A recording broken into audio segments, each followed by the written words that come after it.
আজকে তৈরি করে দেখাবো আমার আপনার সবারই পছন্দের রেসিপি কালাভুনা। যদিও কালাভুনার রেসিপিটি চট্টগ্রামের একটি ট্রেডিশনাল খাবার, বাট আমাদের ডিস্ট্রিক্টেও এর চাহিদা বেশ বেড়ে গেছে। তাই তো রেসিপিটি আমার মতো করে সহজভাবে আপনাদের মাঝে প্রেজেন্ট করলাম। আশা করছি রেসিপিটি সবার কাছে খুবই সহজ এবং ভালো লাগবে। হাই গাইজ, আসসালামু আলাইকুম, welcome back to my channel food quest by রাইন।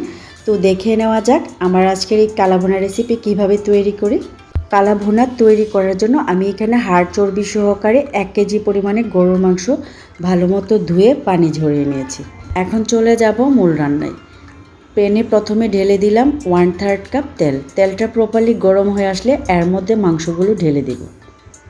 মাংসগুলো ঢেলে এর মধ্যে 1 টিস্পুন লবণ দিয়ে তেল আর মাংস ভালো মতো নেড়েচেড়ে মেশাতে হবে।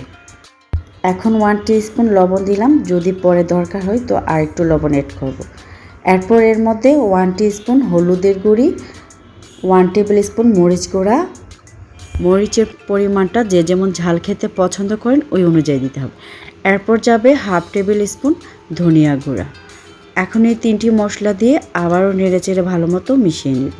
মাংস থেকে কিন্তু প্রচুর পরিমাণে পানি বের হচ্ছে, আর এই পানি দিয়ে মাংসটা ভালো মতো কুক হয়ে যাবে। তাই আমি আর বাড়তি পানি ইউজ করছি না। চাইলে আপনারা 1/2 কাপ পরিমাণে পানি ইউজ করতে পারেন।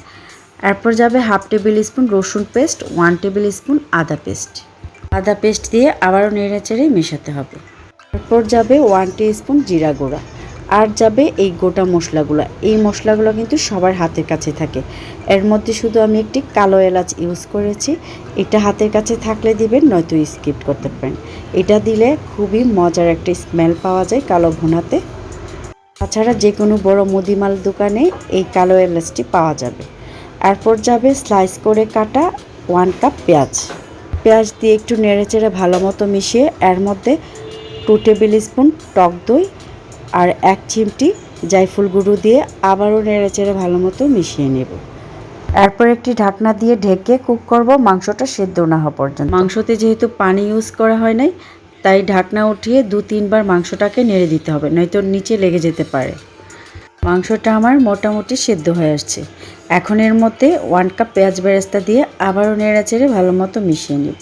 কালাভুনার মেইন উপকরণই হলো পেঁয়াজ বেরেস্তা। পেঁয়াজ বেরেস্তা দেওয়ার কারণে মাংসের কালার আস্তে আস্তে চেঞ্জ হয়ে আসছে। কালাভুনাটাকে আরেকটু টেস্টি করার জন্য 1 চিমটি চিনি স্প্রেড করে দিলাম। চিনির পরিমাণটা কিন্তু 1 চিমটি বেশি হওয়া যাবে না, এতে করে স্বাদের পরিবর্তে আরও বেস্বাদ হয়ে যেতে পারে। মাংসের বাড়তি পানিটা শুকিয়ে তেলও ভেসে উঠেছে, আর আস্তে আস্তে করে কালো কালারটাও চলে আসছে।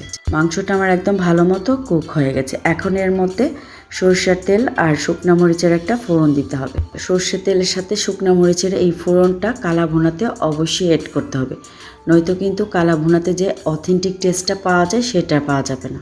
ফোড়নের জন্য একটি প্যানে ঢেলে দিলাম 1 টেবিল স্পুন সরষের তেল। এরপর যাবে 4টি শুকনো মরিচ, 4টি কাঁচামরিচ আর 1/2 কাপ পেঁয়াজ কুচি। এগুলা দিয়ে এখন ভালো মতো একটু ভেজে নেব। ভাজা হয়ে গেলে এই ফোড়নটা কালাভুনার ওপর স্প্রেড করে দিতে হবে। কালাভুনাতে আমার সব কিছুই দেওয়া হয়ে গেছে। এখন একটু নেড়ে মিশিয়ে নেব। তো আমার কালাভুনা অলমোস্ট ডান। এখন চুলা থেকে নামিয়ে গরম গরম সার্ভ করব।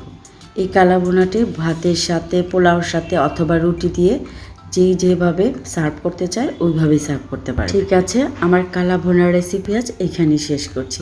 আশা করছি রেসিপিটি সবার কাছে খুবই সহজ এবং ভালো লেগেছে।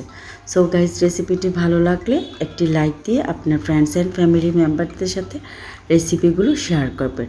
আর এমন আরও ইন্টারেস্টিং রেসিপিগুলো পেতে চ্যানেলটি সাবস্ক্রাইব করে আমার পাশেই থাকবেন।